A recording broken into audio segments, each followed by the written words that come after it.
Allez, je lance l'enregistrement. Bienvenue à tous. Donc, je me présente déjà, je m'appelle Florent et pour ceux qui ne me connaissent pas, je suis coach à Challenge Me. Je suis en charge d'accompagner que ce soit les enseignants, les étudiants, les ingénieurs pédagogiques, les directeurs de programme dans l'utilisation de notre plateforme. Donc, Challenge Me, c'est une plateforme d'évaluation et d'apprentissage qui est utilisée essentiellement dans l'enseignement supérieur et on est intégré aux outils des écoles pour faciliter l'utilisation de la plateforme. Aujourd'hui, dans ce webinaire bien précis, on va parler de cas d'usage qui concernent le dépôt et l'évaluation de production. Donc que ce soit du dépôt donc, par les étudiants, mais de l'évaluation par les étudiants, donc par les pairs, mais aussi par les enseignants. Vous verrez que on propose pas mal de modèles. Je vais un peu tous vous les présenter. Et sur chacun des modèles, vous verrez qu'on peut les customiser pour répondre exactement à vos besoins. Donc, on a créé pas mal de modèles, de templates que vous pourrez utiliser directement sur la plateforme. Et on les a tous recensés sur notre site internet, donc que vous voyez là. Et je vais vous faire la présentation de chacun de ces cas d'usage qui permet le dépôt et l'évaluation de production sur notre site internet. Et après, je basculerai sur la plateforme pour vous montrer comment vous pouvez utiliser un de ces modèles et ensuite comment vous pouvez éventuellement le customiser pour qu'il réponde parfaitement à vos besoins. Donc sur notre site internet, donc d'ailleurs je vais vous mettre le lien de notre site sur le chat. Comme ça, vous pouvez directement le consulter et vous balader en même temps que je fais cette présentation. Et ce qui va nous intéresser aujourd'hui, c'est dans les exemples d'utilisation que l'on propose, c'est notre bibliothèque de cas d'usage. Donc, dans chacun des webinaires qu'on propose, tous les mardis, on vous présente plusieurs cas d'usage, enfin un cas d'usage et plusieurs modèles associés. Et aujourd'hui, le cas d'usage, c'est vraiment le dépôt de production et l'évaluation de ces productions. Et donc, on a créé plusieurs cas d'usage liés justement à cette thématique qui sont recensés sur cette page. Vous voyez, on a pas mal de cas d'usage, je crois qu'on a plus d'une trentaine. Vous pouvez éventuellement les consulter, les filtrer, etc. Mais ceux qui vont nous intéresser aujourd'hui, c'est les cas d'usage suivants. Donc, je vais vous présenter l'évaluation et feedback de CV, l'évaluation de dissertation, l'évaluation et feedback sur des podcasts, sur des présentations ou des posters, sur des rapports de stage, sur des vidéos et sur du code informatique. Donc, vous voyez, on a pris un cas d'usage global qui est l'évaluation de travaux et on l'a vraiment découplé pour avoir des modèles bien spécifiques que vous pouvez utiliser directement sur la plateforme et chacun de ces modèles aura des petites spécificités qui lui sont propres, notamment dans les critères d'évaluation, dans le nombre de travaux à évaluer, dans les consignes, etc. L'idée, c'est que vous puissiez utiliser directement ces modèles pour gagner du temps et répondre directement à vos besoins et lancer vos activités très simplement. Donc, je vais passer rapidement sur chacun des modèles pour vous le présenter, pour voir ce qu'on ressent sur chacun des modèles, ce qu'on vous propose sur chacun de ces modèles. Et ensuite, je passerai sur la plateforme. Sur la plateforme, je ne vous montrerai qu'un seul modèle parce que je ne vais pas passer sur tous. L'idée globale sera la même. Je vais utiliser sur la plateforme le modèle d'évaluation et feedback des rapports de stage. Vous verrez pourquoi je prends celui-là, parce que avec celui-là, on peut imaginer qu'on peut aller plus loin et impliquer aussi des enseignants ou des tuteurs de stage dans l'évaluation. Donc, c'est pour ça que je partirai sur ce modèle. Ça veut dire on va avoir accès à la plateforme sur votre site. Oui, enfin non, direct, là, c'est vraiment sur le site, vous faites bien de poser la question, sur le site, c'est juste la présentation des modèles. Et après, je vous montrerai comment, à partir de votre LMS, donc type Moodle, etc., vous pouvez accéder à la plateforme. Là, c'est vraiment pour la présentation de chacun des modèles, pour que ça soit accessible au plus grand nombre. D'accord, merci. Voilà. Donc là, pour l'évaluation de CV, alors voilà comment se présente la page de chacun des modèles. Donc on retrouve le nom du cas d'usage avec un petit descriptif ici. Et surtout, ce qui va être intéressant ici, que vous allez pouvoir consulter les objectifs de cette activité. Donc bon, dans le cadre d'évaluation de production, c'est assez simple, hein. Là, on leur demande d'évaluer des CV. Donc l'objectif principal, c'est de faire monter en compétence vos étudiants sur la rédaction de CV pour qu'ils se projettent dans le monde professionnel. Donc, on a recensé aussi quelques bénéfices. Donc, forcément, ils vont améliorer la qualité de leur CV, ça va les préparer au marché du travail, ça va développer leurs compétences d'auto-évaluation et d'évaluation en consultant les CV de leurs camarades, etc. On recense aussi quelques exemples de critères d'évaluation que vous allez pouvoir utiliser. Vous verrez que dans chacun des modèles qu'on propose directement sur la plateforme, il y a déjà des critères qui sont renseignés, remplis, etc. Donc, soit vous les consultez sur la plateforme, vous décidez qu'ils vous conviennent et vous les laissez tels quels. Vous pouvez aussi très bien les modifier ou complètement les supprimer et recréer votre propre grille de critères si vous l'avez déjà effectué ce travail. Donc voilà, donc en termes de CV, bon, ben, on va regarder la clarté et la présentation du CV, la pertinence des informations, etc. Si le CV est adapté au secteur recherché, etc. Et sur chaque cas d'usage, on va pouvoir voir comment ça fonctionne concrètement sur la plateforme. Donc sur la plateforme, on fonctionne en système de phase. Donc sur ces modèles-là, sur tous les modèles que je vais vous présenter, il y a toujours trois phases. Donc une phase de dépôt des travaux. Donc dans un premier temps, on va demander aux étudiants de déposer leur travail sur la plateforme. Donc en l'occurrence là, leur CV. Une phase d'évaluation des travaux, où les étudiants vont pouvoir consulter les CV qui auront été déposés et ils vont pouvoir les évaluer.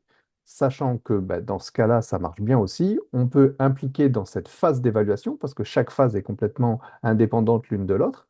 Dans cette phase d'évaluation, on va pouvoir impliquer des enseignants ou des professionnels, donc qui vont venir aussi évaluer les CV qui auront été déposés. Donc, ce n'est pas uniquement de l'évaluation par les pairs, ça peut aussi être en plus ou exclusivement, ça dépend ce que vous souhaitez faire, de l'évaluation par les enseignants ou par des professionnels. Et ensuite, on a une troisième phase qui va être la phase d'affichage des résultats. Vous allez pouvoir décider ce que vous souhaitez afficher aux étudiants dans cette phase-là. Donc, vous pouvez souhaiter de n'afficher que les feedbacks. Donc, les étudiants n'auront pas accès aux notes, etc. qu'ils ont reçues, mais uniquement aux feedbacks. C'est déjà très utile pour commencer à améliorer son CV. Mais vous pouvez aussi décider d'afficher le détail de toutes les notes qu'ils ont reçues, les moyennes, etc. On voit un petit aperçu de la plateforme ici. On voit on peut consulter la moyenne qu'on a reçue sur chacun des critères d'évaluation, etc. Et sur chacun de ces modèles qu'on propose, vous pouvez toujours aller plus loin. Donc ça, c'est le modèle de base qui va se présenter en trois phases, mais vous pouvez toujours aller plus loin et, comme je disais, le customiser, notamment en utilisant différentes modalités d'évaluation. Par défaut, sur les modèles qu'on propose, la modalité d'évaluation qui est définie, c'est des options prédéfinies. Donc, chaque étudiant, sur la phase d'évaluation, va devoir sélectionner une valeur qui correspond, non pas une note, mais une valeur qui correspond au travail qu'il est en train d'évaluer. Mais vous pouvez tout à fait changer ces modalités d'évaluation et décider de demander aux étudiants de donner une note, donc concrètement, de donner une note de 1 à 10, de 1 à 20, d'utiliser un système d'étoiles, donc par exemple définir de 1 à 5 étoiles, de 1 à 10 étoiles, etc. Euh, des cases à cocher, ben ça par exemple, si vous souhaitez que le document, le CV, soit exclusivement déposé au format PDF, vous pouvez créer un critère qui est est-ce que le format est respecté? Oui, non, avec des cases à cocher, etc. Et vous pouvez aussi décider d'utiliser uniquement les feedbacks, ici, comme vous le voyez, comme modalité d'évaluation. Donc là, l'étudiant ne devra pas du tout donner de notes, c'est un champ texte qui est libre et il pourra exprimer son ressenti, son feedback sur chacun des critères que vous aurez créés. Vous avez aussi la possibilité d'ajouter des phases supplémentaires sur chacun des modèles. Donc, comment ça se présente? Comme je vous l'ai dit, ici, vous avez trois phases dans le modèle de base qui est préconstruit de cette façon, mais vous pouvez toujours ajouter des nouvelles phases. Donc, l'intérêt d'ajouter une nouvelle phase, par exemple, dans ce type d'évaluation, donc l'évaluation de CV, on peut dire aux étudiants de déposer leur CV dans une première phase de dépôt des travaux. Dans une deuxième phase d'évaluation des travaux par les étudiants, donc, ça sera une phase d'évaluation par les pairs et on va impliquer tous les étudiants dans cette phase et ils vont pouvoir consulter les CV qui ont été déposés et les évaluer. Mais vous pouvez tout à fait ajouter en parallèle de cette phase d'évaluation des travaux par les étudiants une deuxième phase d'évaluation qui sera cette fois par les enseignants ou par des professionnels. L'intérêt de créer deux phases, c'est que vous allez pouvoir faire une différence entre le paramétrage de l'une et de l'autre. Par exemple, demander aux étudiants de n'évaluer que 3 CV. Par contre, demander aux enseignants ou aux professionnels d'en évaluer 5, 10. Vous pourrez changer les critères d'évaluation entre les deux phases. Donc, ça peut être aussi intéressant de créer comme ça plusieurs phases d'évaluation avec des paramétrages différents qui peuvent se dérouler en parallèle ou à différents moments et de synthétiser tout ça ensuite lors de l'affichage des résultats. Et les étudiants pourront consulter les résultats de leurs pairs, mais aussi les résultats de l'évaluation de leurs enseignants ou des professionnels. Donc voilà, vous pouvez tout à fait ajouter des phases, ça peut être intéressant aussi pour aller un petit peu plus loin. Et vous pouvez aussi voilà, enrichir l'expérience d'évaluation pour l'étudiant avec de l'assistance IA. Donc lorsque l'étudiant va vouloir évaluer les travaux de ses camarades, il pourra utiliser une petite fonctionnalité d'IA pour l'aider à évaluer. Donc quand on dit aider à évaluer, c'est que ça ne va pas lui donner une évaluation, ça va scanner son évaluation et ça va lui apporter des points d'amélioration sur l'évaluation qu'il est en train de réaliser. Voilà. Et sur ces modèles qu'on propose sur notre site internet, on fournit aussi quelques conseils pour que l'activité se passe bien. Donc, dans ce cas-là, par exemple, c'est fournir des exemples de CV, organiser des ateliers, partager avec eux la grille d'évaluation, pourquoi pas la construire avec eux, voilà, encourager l'auto-évaluation, etc. Donc, vous avez comme ça, sur chacun de nos modèles, pas mal de conseils et de choses déjà prédéfinies directement. Donc ça, c'était pour l'évaluation et feedback de CV. On va passer rapidement sur l'évaluation et feedback des dissertations ici. Donc on retrouve, vous verrez, toutes les pages sont créées de la même façon, sont formatées de la même façon. Voilà, la mise en forme est la même avec l'objectif, les bénéfices, des exemples de critères. Voilà, c'est vraiment l'idée, c'est que vous puissiez voir ce que la plateforme fait et vous inspirer de tout ça et éventuellement partir d'un des modèles qui vous correspondrait pour l'utiliser tel quel ou l'améliorer si besoin pour coller au mieux à votre cas d'usage. Donc on retrouve les trois phases, comme je dis. Là, tous les modèles que je vais vous présenter vont vraiment se présenter de la même façon. C'est de l'évaluation de production, euh, de dépôt de production et de l'évaluation par les étudiants, par les enseignants.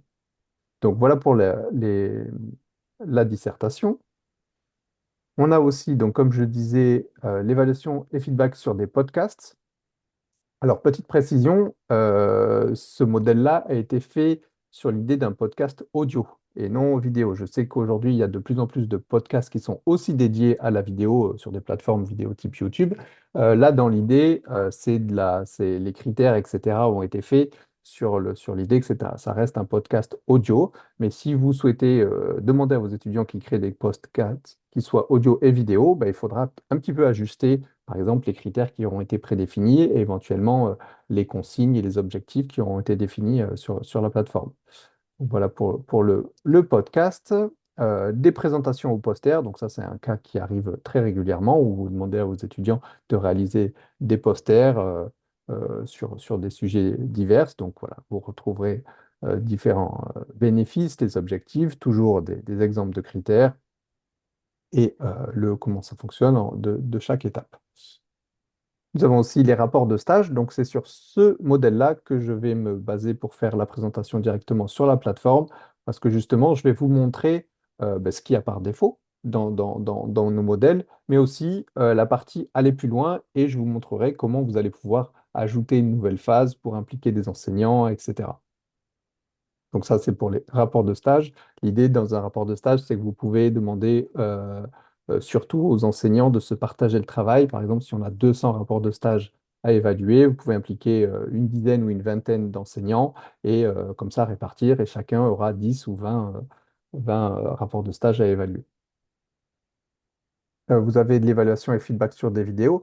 Pareil, petite précision, c'est un peu comme les podcasts. Celui-là, c'est pour évaluer vraiment la qualité d'une vidéo. C'est pas simplement, ce modèle-là, il a été créé vraiment, on ne demande pas simplement aux étudiants de faire une vidéo sur un sujet, c'est vraiment de faire une vidéo qui est de bonne qualité et le travail en soi, c'est la réalisation de cette vidéo. Donc, si vous avez ce genre de cas d'usage où vous souhaitez demander aux étudiants de réaliser des vidéos de qualité, entre guillemets, vous pouvez tout à fait utiliser ce modèle-là qui sera disponible sur la plateforme voilà, directement.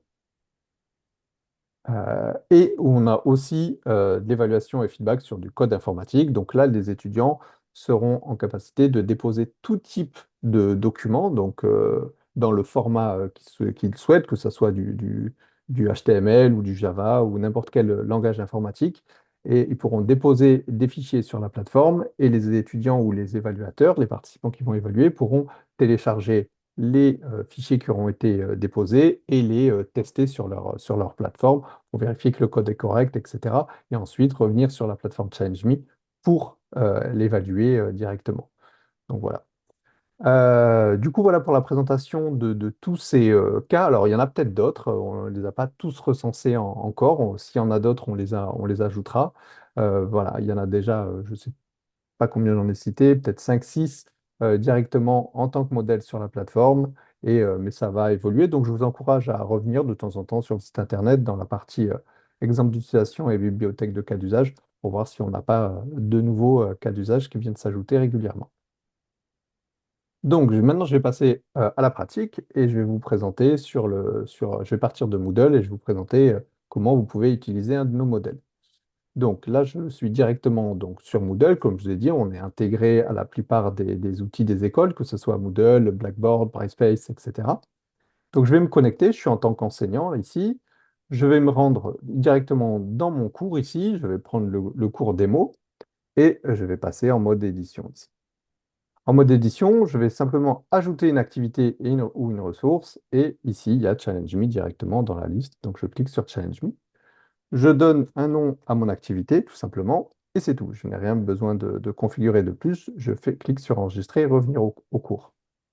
J'enlève le mode édition. Maintenant, voilà, mon activité a été ajoutée, elle est disponible pour les étudiants. Par contre, j'ai configuré aucun challenge. Donc l'idée, c'est que je vais cliquer maintenant sur cette activité pour me retrouver sur la plateforme et sélectionner le modèle que je souhaite pour créer mon premier challenge. Donc, je clique ici et je me retrouve directement sur la plateforme et je peux utiliser le mode direct ici pour sélectionner un de nos modèles. Donc, tous les modèles ne sont pas encore disponibles, ils vont l'être vraiment dans les prochains jours sur la plateforme. Je vais partir du modèle, comme je vous l'ai dit, hop, il est ici, de dépôt et évaluation de rapport de stage. Donc, quand vous sélectionnez un modèle pour configurer votre challenge, vous tombez sur cette fenêtre ici, sur cette interface, et vous avez plusieurs sections, donc les informations générales et la gestion des phases. On va commencer pardon, par les informations générales. Ici, vous avez le titre du challenge, donc par défaut, c'est dépôt et évaluation de rapport de stage. Vous pouvez tout à fait le modifier si besoin. On retrouve une petite image de profil ici qui est en rapport avec le cas d'usage et une image de couverture ici. Vous pouvez les modifier si vous souhaitez un petit peu customiser comme ça le challenge. Et en dessous, on va retrouver justement un résumé du challenge. Donc, on va considérer ça comme les consignes générales. Ça va être affiché dans le challenge sur l'interface pour les étudiants, mais ça va aussi leur être envoyé par email lors du démarrage du challenge. Donc, c'est important de faire un résumé un peu complet de ce qui va se passer pour eux dans cette activité. Donc, on retrouve ici les objectifs. Donc, les objectifs sont définis selon le cas d'usage, selon le modèle que vous aurez choisi, évidemment. Vous pouvez le modifier si besoin ou complètement supprimer si vous déterminez que ce n'est pas forcément très pertinent pour votre cas d'usage. Et ensuite, vous avez les différentes étapes pour chaque étudiant. Donc là, en l'occurrence, ils vont d'abord créer leur rapport de stage, ils vont ensuite évaluer le rapport de leurs camarades. Et l'idée, c'est que dans la phase de résultat, ils améliorent leurs compétences. Voilà. Donc vous avez comme ça à chaque fois un petit résumé des objectifs et des différentes étapes du challenge. Si vous avez des modifications à faire sur ce modèle-là, n'oubliez pas, pardon, de cliquer ici sur Enregistrer pour ne pas perdre vos modifications. Voilà, c'est tout pour les informations générales. Et J'ai une ensuite, question. Euh, J'aimerais savoir si je suis enseignante d'espagnol ou oui. j'enseigne en espagnol et j'aimerais savoir si sur la plateforme, parce que l'interface, je peux créer mes challenges en espagnol. Alors, l'interface de la plateforme en elle-même peut être uniquement pour l'instant en français ou en anglais. Par contre, dans les informations ici, générales, vous pouvez rédiger le texte dans la langue que vous souhaitez. Le nom, vous pouvez donner dans la langue que vous souhaitez. Donc, mais l'interface en elle-même, donc les boutons et tout le contenu autour des consignes et des critères que vous allez définir vous-même, parce que là, du coup, c'est vous-même qui définissez vos critères, seront uniquement pour l'instant ou en français, en anglais. Et c'est l'étudiant, pardon, qui peut choisir directement la langue de l'interface. Voilà. Donc, D'accord, il y a pas encore l'espagnol. merci. Voilà. D'accord, merci. Donc, pour la gestion des phases, donc on retrouve, comme je disais, les fameuses 3 phases qui sont déjà pré-paramétrées. Alors, pré-paramétrées, pas complètement, parce qu'il faudra évidemment que vous renseigniez les participants et les dates. Donc pour ce faire, vous cliquez sur la première phase, ici par exemple, dépôt des rapports de stage, et en dessous, vous avez les différentes options qui ont été déjà prédéfinies pour ce modèle-là. Donc des dates, donc vous allez pouvoir renseigner des dates de début, des dates de fin, autoriser éventuellement des dépôts en retard après la date de fin. Donc là, vous mettez entre guillemets une deuxième date de fin pour pouvoir permettre aux étudiants de déposer leurs travaux en retard. Vous pouvez activer des notifications, donc quand le challenge démarre, pour relancer automatiquement les étudiants, etc. Vous avez les fameuses consignes qui sont prédéfinies par défaut, selon le cas d'usage. Donc pareil, vous pouvez les consulter, les modifier ou les laisser telles quelles si elles vous conviennent. Et ensuite, vous pouvez directement intégrer les participants ici dans la partie, dans l'onglet participants. Donc là, ici, je suis dans la phase de dépôt des rapports de stage et je vais pouvoir impliquer tous les participants. Donc pour ce faire, soit je clique sur inscrire individuellement. Généralement, un rapport de stage, c'est à effectuer individuellement. Donc vous pouvez cliquer ici et vous allez pouvoir retrouver la liste des étudiants de votre cours ici directement. Et là, vous n'avez qu'à sélectionner les étudiants qui participent à ce challenge. Ici, voilà. Donc là, dans mon exemple, j'ai sélectionné deux étudiants.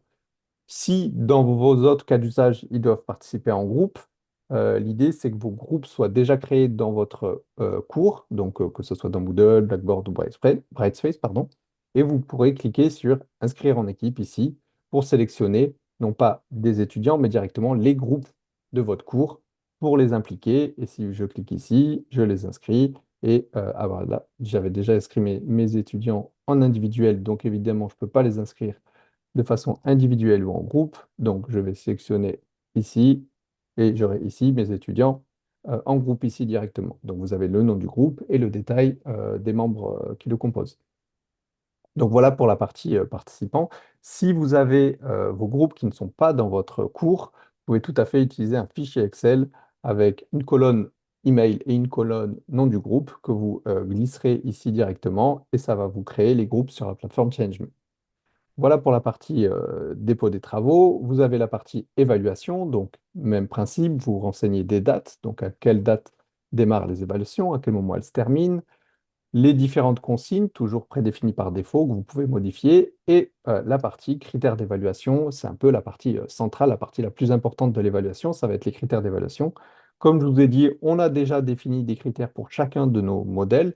Donc là, voilà, clarté et qualité de l'écriture, pertinence des informations, structure et organisation, analyse critique, etc. On a pas mal de critères liés à ce cas-là.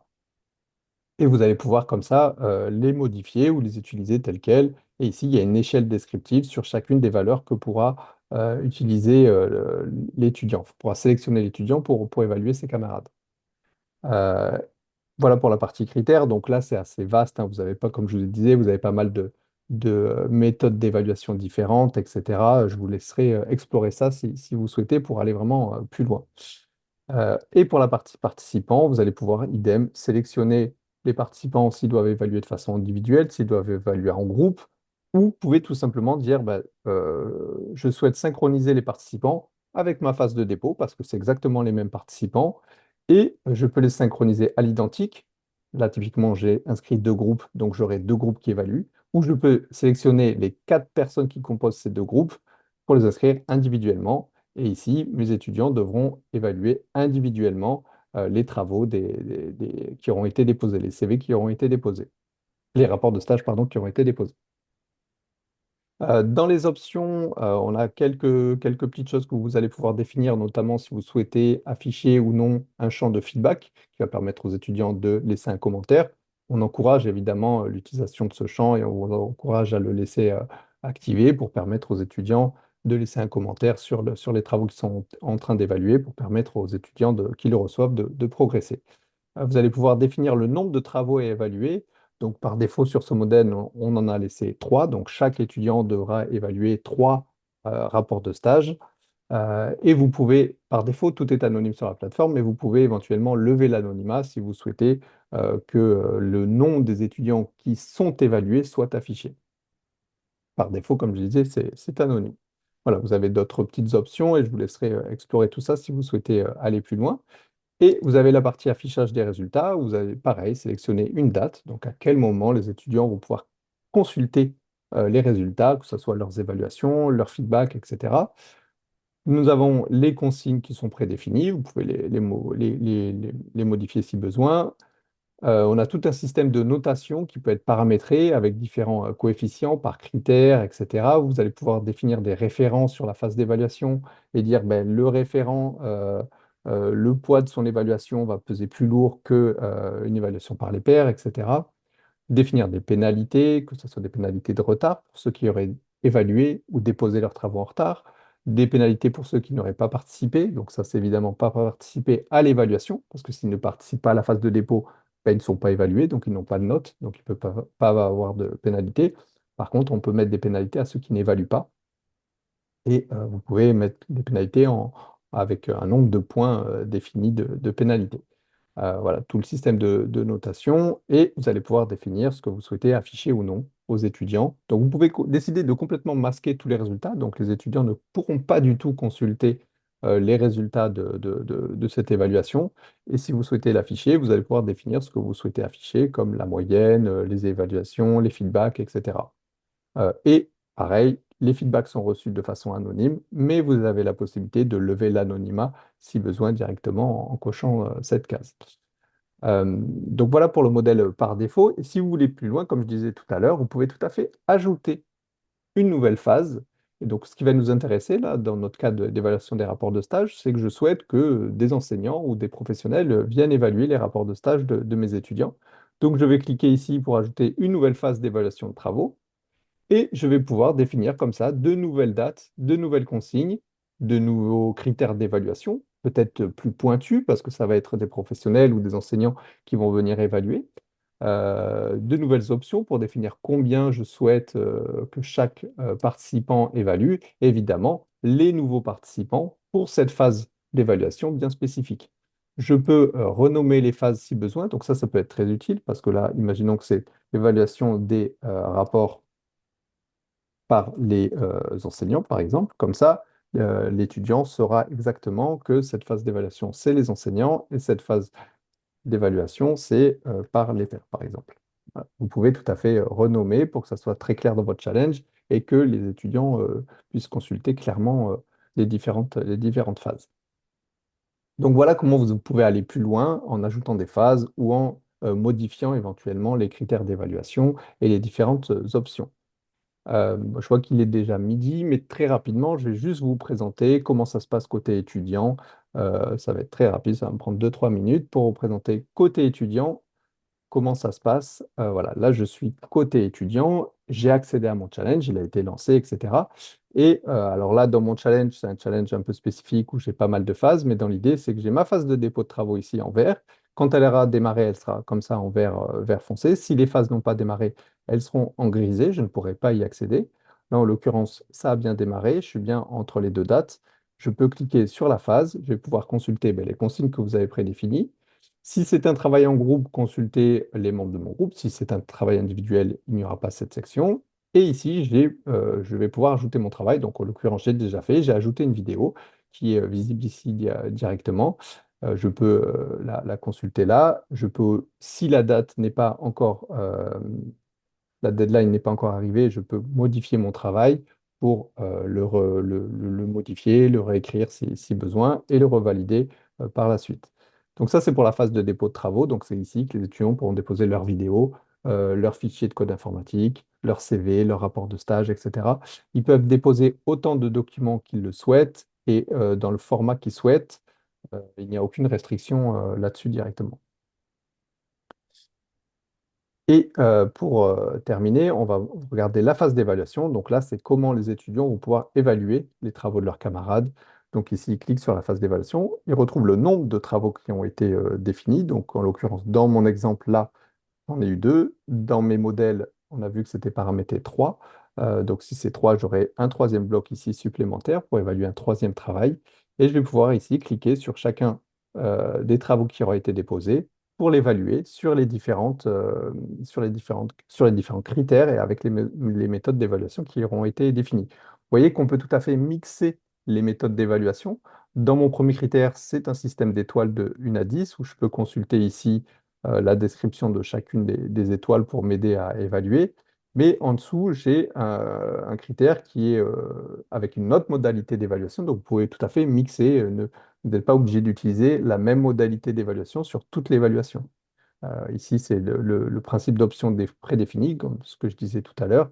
L'étudiant vient sélectionner une valeur pour évaluer le travail qu'il est en train de consulter. Et ça permet aux étudiants de ne pas donner de notes en fait directement. Il y a une note qui est générée derrière que vous allez pouvoir définir. Mais là, l'idée, c'est que l'étudiant ne choisisse pas une note et choisisse plus une valeur associée à ce qu'il évalue. La fameuse case à cocher et le champ de feedback ici pour donner un feedback global au travail que je suis en train d'évaluer. Une fois que j'ai réalisé cette évaluation, je passe à la suivante, etc. Je l'évalue. Et à la fin, je peux consulter comme ça la moyenne, selon ce que vous avez défini d'afficher ou pas. L'étudiant peut consulter la moyenne sur chacun des critères, sa moyenne générale et la moyenne qu'il a reçue sur chacune des phases, etc. Et les feedbacks que j'ai reçus. Voilà, je suis passé un petit peu vite sur la fin, sur la présentation de la plateforme côté étudiant. Vous avez la possibilité de voir en fait cette interface quand vous êtes en tant qu'enseignant, quand vous êtes dans la configuration de votre challenge ici. Vous avez ici un petit bouton d'aperçu, ce qui vous permet de voir ce que voient les étudiants sur votre challenge. Ça peut être très pratique pour vous assurer que tout est OK. Euh, voilà pour ce webinaire. Voilà, un tout petit peu débordé. N'hésitez pas si vous avez des questions dans le chat ou directement allumer votre micro ou votre caméra. Je je suis là pour vous répondre. J'ai une petite question, s'il vous plaît. Oui, Si on n'utilise pas le Challenge Me sur Moodle, mais directement en ligne, oui. comment on fait pour récupérer les participants? Alors, il faudra, tout à l'heure, je parlais d'import sur Ouais, le challenge ici. Donc, dans vos phases, vous avez les participants. Donc, effectivement, ces deux boutons sont liés au fait qu'on récupère les informations de votre cours. Le troisième, vous pouvez inscrire aussi des participants qui ne sont pas du tout inscrits sur la plateforme grâce à un format de fichier ici, d'accord, directement. Donc, en fait, ici, vous viendrez inscrire avec les emails, les noms, prénoms des étudiants et ça va les intégrer directement dans la plateforme. d'accord. Effectivement, c'est un point. Vous pouvez aussi utiliser la plateforme de façon autonome. L'idée, c'est que vous pouvez aussi, je parlais d'évaluation par les professionnels, c'est faire intervenir des tuteurs de stage qui ne sont pas du tout liés à l'école directement dans l'évaluation. Et c'est comme ça que vous les inscrirez directement dans la plateforme. D'accord. Et du coup, c'est à renouveler à chaque nouveau challenge. C'est pas quelque chose qui reste en mémoire Si, dans tout la à fait. plateforme. Une fois que l'étudiant... oui et non. C'est-à-dire qu'une première fois, vous allez devoir les créer. Donc, on va vous demander le nom et le prénom de l'étudiant. Et une fois qu'il est intégré dans la plateforme, le format est beaucoup plus simple. On vous demande simplement D'accord. l'email et son email et c'est tout. Voilà. D'accord. Très Mais une bien. fois qu'un étudiant est enregistré dans la plateforme, vous pouvez le réinscrire, sachant que il y a une fonctionnalité pour, une fois que vous avez créé comme ça une première fois, ou vous avez inscrit une première fois vos étudiants, vous avez la possibilité de les conserver ici directement Ah oui. et là, en fait, vous allez pouvoir utiliser cette fonctionnalité pour les retrouver directement ici. Par défaut, ils ne D'accord. sont pas inscrits, sauvegardés dans votre espace. Ils sont inscrits Mais on dans peut la le faire. plateforme, mais pas dans l'espace, mais vous pouvez les inscrire dans votre espace pour les retrouver ici directement sur les autres, pour d'autres Challenge à challenges. créer. Tout D'accord. à fait. Très bien. Voilà, Merci. pas de souci. Bonjour, j'aurais une Bon. question, s'il vous plaît. Oui, Alors, moi, ma question, c'était par rapport à l'affectation des travaux aux oui, étudiants. Est-ce oui. qu'il y a moyen de faire une affectation aléatoire? Et ma deuxième question, est-ce que un travail peut être évalué par plusieurs étudiants et donc une moyenne est calculée automatiquement après ou Oui, pas? très bien. Alors, très bonne question, effectivement, j'en ai pas parlé. L'attribution des travaux est aléatoire et dynamique. Donc, aléatoire parce que les travaux sont distribués de façon aléatoire, vous ne définissez pas qui évalue qui, et de façon dynamique parce que le système va définir les travaux à évaluer de sorte à ce que tous les travaux soient évalués un même nombre de fois.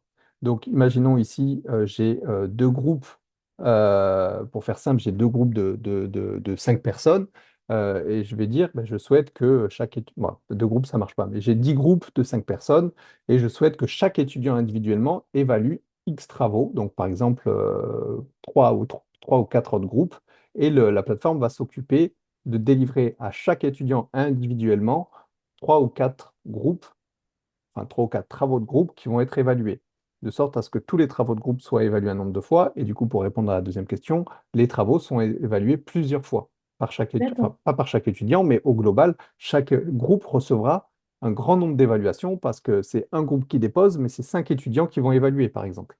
Mm. Donc, ils vont Ok. recevoir comme ça plusieurs travaux. Donc, vous n'avez pas vraiment à vous soucier cette contrainte de distribution des travaux. C'est la plateforme qui s'occupe de tout. La seule chose que vous avez à paramétrer, c'est le nombre de travaux à évaluer par étudiant. Par contre, on sait que c'est un cas qui peut arriver. Vous pouvez souhaiter que certains étudiants ou certains groupes soient évalués par certains étudiants. Donc là, on peut aussi fixer ces évaluations. Donc là, on a une option d'allocation des évaluateurs. Et là, on va vraiment définir, eh bien voilà, j'ai mes 3 étudiants ici, enfin mes 4 étudiants, pardon, qui sont en tant qu'évaluateurs. Et je veux spécifiquement définir qui évalue tel ou tel groupe. En fait, vous pouvez le fixer, sinon c'est la plateforme qui s'occupe de ça de façon aléatoire. Mais vous avez la possibilité aussi de définir, nous on appelle ça de l'attribution manuelle de travaux si besoin. Voilà. Donc les deux, la plateforme marche toute seule, mais vous pouvez aussi le fixer si besoin. Ok, merci. Et Je la sais pas plateforme si- garantit l'anonymat également, c'est-à-dire qu'un étudiant, il ne voit pas les membres de groupe, bien sûr, sous réserve que le rapport ne contienne pas les noms. Exactement, voilà, vous avez répondu à la question. Effectivement, la plateforme est tout anonyme, comme je disais, sauf si vous définissez le fait de lever l'anonymat ici. Donc, si je coche Ah, cette case, lorsque l'étudiant va évaluer, il va voir le nom du groupe et ah, l'ensemble d'accord. des noms du groupe. Par défaut, c'est toujours anonyme. Donc, vous ne pouvez pas faire d'erreur, c'est-à-dire que par défaut, c'est toujours tout anonyme, que ce soit pour l'évaluation ou pour la phase de résultat. C'est-à-dire que la phase d'évaluation, je ne sais pas qui j'évalue un travail. Et la phase de résultat, je ne sais pas qui m'a donné telle évaluation. Je reçois un feedback anonyme. Par contre, vous avez la possibilité de lever cet anonymat. Et effectivement, par contre, la seule contrainte, c'est si l'étudiant, dans son document, a mis son nom. Là, malheureusement, l'anonymat est levé et l'étudiant voit qui il évalue. Si c'est vraiment un cas qui vous, enfin, c'est-à-dire une contrainte que vous souhaitez imposer, ce qui peut être intéressant, c'est de créer un nouveau critère d'évaluation ici. Je peux ajouter des nouveaux critères et de mettre est-ce que l'anonymat a-t-il été respecté et mettre une case à cocher. Oui, le document ne comporte pas les noms et prénoms et vous pouvez comme ça sanctionner, entre guillemets, les étudiants qui n'auraient pas respecté l'anonymat sur leur document. Ok, merci Voilà. beaucoup. Est-ce qu'il y a d'autres questions ou tout est OK pour vous? Si c'est le cas, écoutez, je vous souhaite un bon appétit. Je vous dis à très bientôt. N'hésitez pas à nous contacter si vous avez des questions. Si vous souhaitez une démonstration un petit peu plus avancée de la plateforme, n'hésitez pas à nous contacter directement. Il y a les contacts sur notre site internet, sur le site que j'ai partagé, ou sinon à l'adresse coach@challengeme.online. Voilà, je vous souhaite une très bonne journée et je vous dis à très bientôt. Merci beaucoup. Merci. Au Merci. Merci, au revoir. revoir. Au revoir. Au revoir, merci.